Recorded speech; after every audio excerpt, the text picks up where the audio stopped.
During an armed robbery in one of London's most exclusive jewelers, two youngsters begin to fall for each other. In the opening scene, we see the Stalemate, a golden butterfly in the hands of Charlie Morgan, owner of one of the most prestigious antique jewelry in the world. Admiring the butterfly, he jokes about it flying away. Mary smiles as she goes back to her computer. Curious, he asks whether she's bought the tickets and she confirms that she has. He gives a look of concern, and before we can find out what he's referring to, the bell rings, signaling that a customer has entered the store. Then, we're introduced to Sam, a servant in a top London hotel. As he pushes the trolley, filled with expensive foods, he greets his coworkers. Knocking on the door, he is greeted by a rather hungover guy, who doesn't really pay much attention to what he has to say. Handing him a letter, he lets him know that it's for Mr. Morgan as gratitude for the amazing service. Sam delivers the letter full of cash to Mr. Morgan, but his boss has something else in mind. He explains how the customer's watch is too big and it's Sam's responsibility to get it fixed. He specifically asks him to take it to Clara Antique Jewels and have it back by 5 p.m.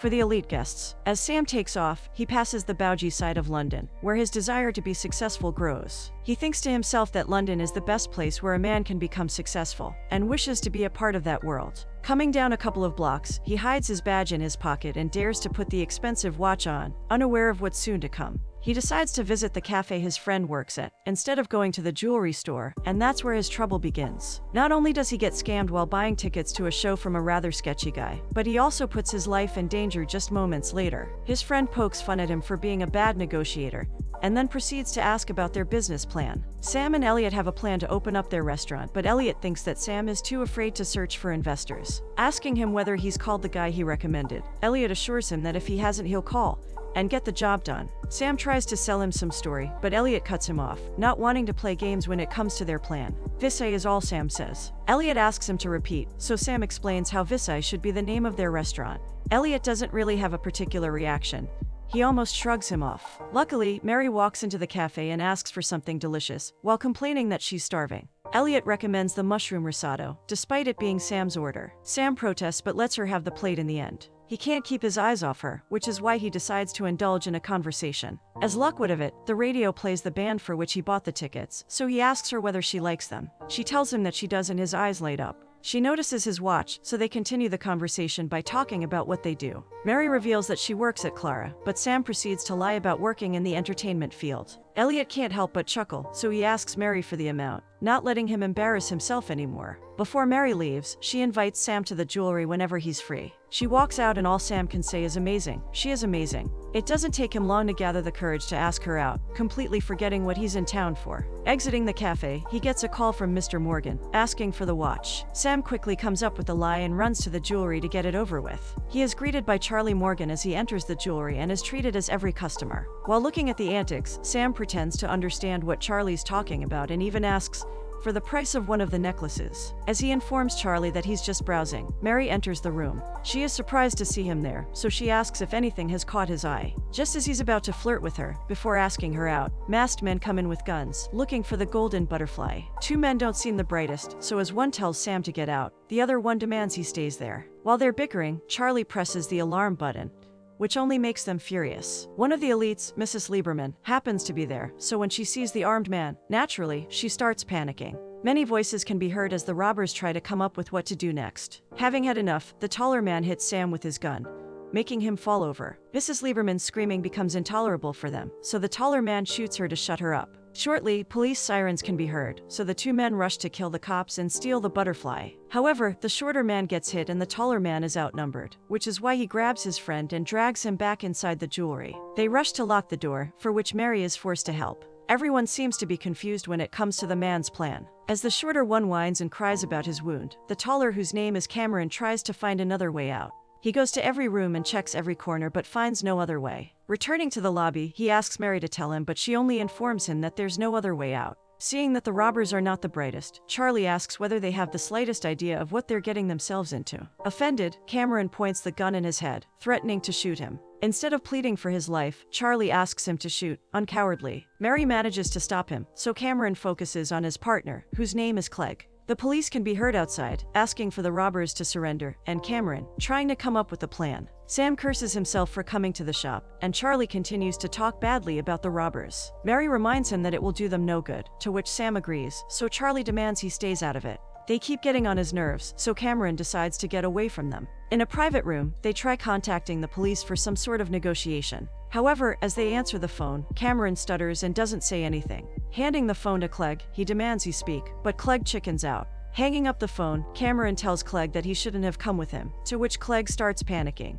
Claiming that he doesn't want to go back to jail, Clegg realizes that what they're doing is huge. It's the blatant disrespect that pisses Charlie off, so when Cameron breaks a vase for no particular reason, Charlie stands up and orders him to show some respect. Once again, Cameron comes up to him, the gun on his chin, ready to shoot. Surprisingly, Charlie lets him know that he can't be eliminated because he's already deceased. Weirded out by his answer, Cameron put the gun down before returning to his seat. A phone rings all of a sudden, and it is not the one they're trying to negotiate from. Taking it out of his pocket, Sam reveals that it's his, not wanting any trouble. Clegg takes their mobiles, just in time when the telephone rings. Gathering some courage, Clegg answers the phone and gives the police an ultimatum. He hangs up the phone, happy with himself, but Cameron informs him that they need to come up with a backup plan. Unexpectedly, Mary comes up to them asking for their backup plan. She starts yelling at them and they're surprised by her tone. Demanding to know what they plan to do, she gets shut down by Sam, advising her not to get into it. Returning to where they're supposed to sit, she tells Sam that while he likes to stick his hand in the sand, she wants to know what people plan to do with her. Sitting down, she turns her back to him while gently patting Charlie on the shoulder. The pain becomes unbearable for Clegg, so he asks Cameron to find some painkillers. While he searches for the painkillers, he notices the ceiling. And given how thin it is, he gets an idea. They call Charlie to help them, so Mary starts picking up the shattered glass to keep herself busy. Sam approaches her, so she asks whether they're going to be out by 7 because she has an appointment.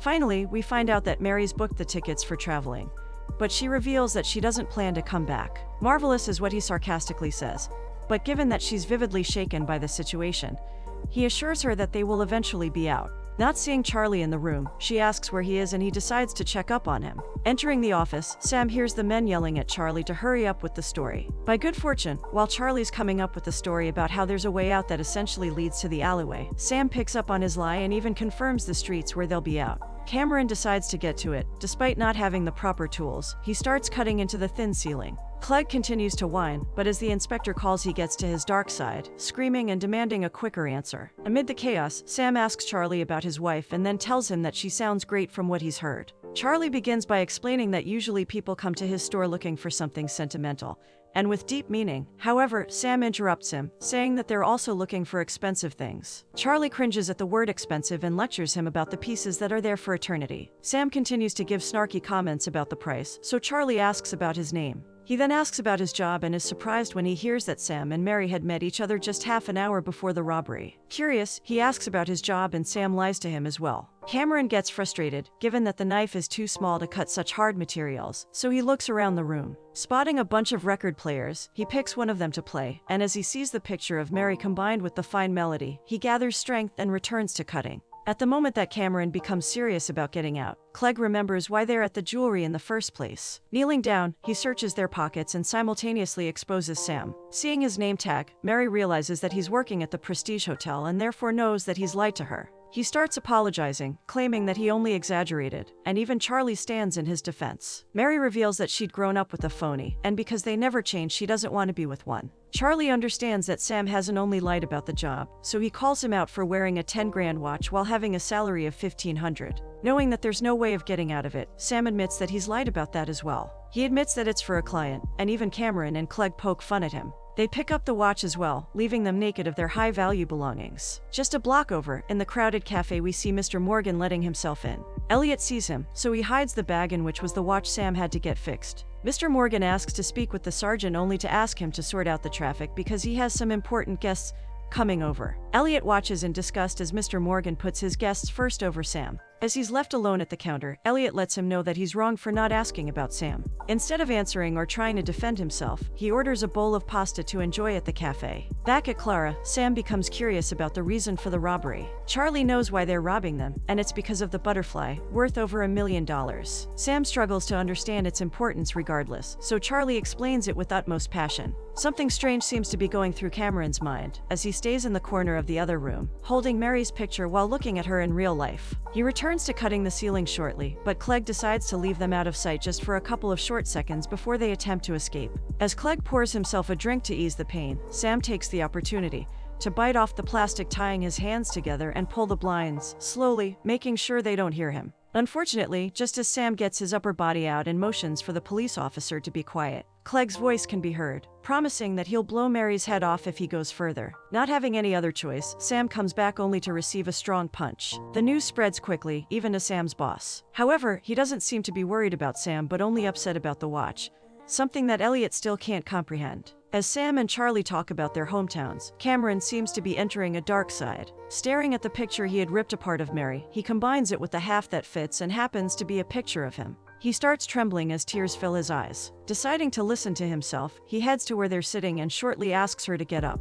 Mary shakes in fear, unaware of what awaits her, but fearing the worst. He lets her hair down, making her widen her eyes in fear. Sam picks up the sense of where Cameron thinks he's going with it, so he starts bashing him for having a stutter, letting him know that she'll never go for a guy like him because he's an imbecile. Snapping back to reality, Cameron starts smacking Sam with the gun in his hand. Clegg rushes to resolve the situation, but it just ends up with Cameron pointing a gun at his head. Mercifully, Cameron lets him go so Clegg helps all of them ease up a bit. After Sam regains his consciousness, Mary thanks him for protecting her, calling him brave. Sam opens up and reveals that his father used to be abusive to his mother, something that isn't alright and something he's learned to stand up to. Curious to get to know more about her, Sam asks whether she thinks that life will be better for her elsewhere. However, the phone rings, and Clegg begins with his usual screaming. Not letting the noise get in the way, he moves until he's across from her, and asks about the stories they tell customers and whether they're only to sell the product. While some of them have truly heartbreaking stories. Mary's favorite is the ruby bracelet. She tells Sam the story of a duke's daughter and her affair with her husband's best friend.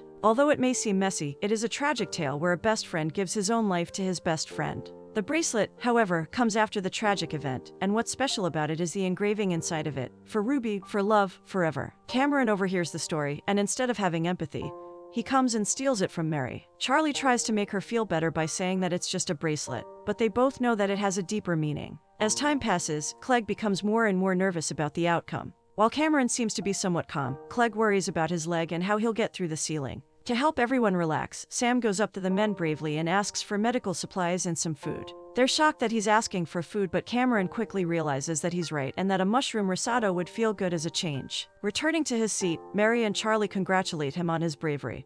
But Mary doesn't understand how he can eat in the situation they're in. Sam claims that it's best to eat yourself out of the crisis. So there they are, as a police officer orders food and plenty of water for them. Elliot can't help but chuckle knowing that it was Sam's idea. Before the food gets delivered, Charlie asks to use the bathroom, and despite some bickering, they let him go. As Charlie leaves, Mary mentions his wife, revealing that it's hard for him to get used to a life without her after being together for 45 years. Clegg unties her and she gets up to get circulation back to her legs. Helping Sam out, he threatens to do bad things to him if he exposes his identity, believing that they already know each other. Sam starts shaking his head profusely, claiming that he doesn't know him, or what he's talking about. Sometime later, the police officers bring the food and medical supplies to the door. Slowly, Sam gets out to get them, and as he turns his head he sees Elliot. Seeing him makes him smile, so he yells out "Visay," making Elliot laugh. Getting back inside, he sets the food down, but Cameron insists on knowing what he yelled about. They finally sit down and enjoy their first meal in 12 hours, and everyone seems to enjoy it. Charlie especially can't help but moan at how good the risotto is. Sam reveals that the chef is his oldest friend and that their biggest wish is to own a restaurant, which is mainly the reason he started working at the hotel. While Elliot is a great chef, Sam has always been interested in the business side of it. They start discussing it further with Charlie, and Charlie finally understands that Sam has a good heart. Because of that, he advises Sam to ask Mary out, but as he only looks at her, she says no. He understands, but as Charlie goes to the other room, she explains why. She believes that he's all part of it because of overhearing Clegg threatening him if he exposes his identity. Sam is flabbergasted, so he tries to clear his name, but she doesn't want to listen. Mary continues with the accusations, so Sam has no other choice but to come completely clean. He admits that he had come to the shop to invite her to a concert of the band that was playing on the radio when he first saw her. Still, she doesn't believe him, so he sings one of their songs. At last, she tells him that she only believes him because she has to, giving him a somewhat green light. Using the medical kit, Mary sees Sam's wounds, and he tries hard not to cry. Stitched up and with full bellies, they sit in silence waiting for the inspector to call, when suddenly, they hear Cameron yelling. Charlie realizes that the time has come as he admits to misleading Cameron. His darkness takes over again, so he suits himself up and gets ready to end someone. In the mirror, he looks at himself Brazil before making his way into the lobby. He calls the inspector, only to let him know that he has 5 minutes to come up with something before he shoots someone. Hanging up the call, he comes over to where they're sitting and tells Sam that he's going to be first. Charlie protests, saying that it should be him since he lied, but like the true psychopath he is, Cameron doesn't plan on slaying him, only to see him live with the consequences of his lies. Given that he only has a couple of minutes, he asks Mary if she believes him now, and she tells him that she does. However, he advises her not to go far, since being alone won't do her any good. He believes that she's found someone she can trust, but she keeps running away, and it shouldn't be like that. Sam's time comes down to 3 minutes and the inspector calls. However, the answer he gives Cameron doesn't satisfy him, so he decides to shoot Sam. Dragging him to the entrance, he demands he gets on his knees so he can shoot. Charlie starts begging for him to shoot him while Mary is screaming for him not to shoot anyone. Surprisingly, Clegg gets out his gun and threatens to shoot if he does. It doesn't seem to faze Cameron that Clegg has a gun in his hand, and rightfully so. As Clegg pulls the trigger, the gun happens to be without bullets. Cameron shoots Clegg, but before he gets a chance to shoot Sam, Mary grabs one of the vases and breaks it on his head, making him fall to the ground. The phone rings once again, but this time Charlie answers it, letting the inspector know that it's over. Before the police arrive, Sam takes Clegg's sunglasses off, only to reveal his troubling classmate, who always fails to stay out of trouble. As he says his name, Sam is surprised to hear his last name, which is Morgan. At the cafe, Mary gets to try the famous pasta and she seems to love it. As Elliot joins her, she tells him about how much Sam admires him and how proudly he talks of him. Sam joins them shortly, and despite eating the mushroom risotto at the jewelry, he claims to have space for something else. Elliot heads to the kitchen to prepare Sam something when Mr. Morgan comes to their table, asking for the watch back. Given that he didn't deliver it on time, now that he fixed it, Mr. Morgan lets him know that he's fired, before walking out. However, Sam doesn't know about the incredible offer that he's about to get. Charlie joins them at the table, and Sam insists he tries the pumpkin ravioli. Trying out the pasta dish, Charlie is more than pleased with what's on his taste buds. He mentions his wife and how she always went for something she believed in. Given that he has faith in their idea, he offers to finance their plan for opening up a restaurant. Their eyes go wide as they finally get the chance to become who they want. When it comes to Mary, he gives her the ruby bracelet, claiming that it only belongs to her. However, instead of going away, Mary asks to stick around for some time before she decides to go anywhere else. Although they may have gone through a traumatic experience, they're all grateful to be out and have a positive outlook on life. Luckily, Mary decides to let her guard down, so as she's left alone with Sam, she asks about the tickets. He lets her know that he still has them, so she asks him to invite her once again, this time promising a different answer simply by her flirty look.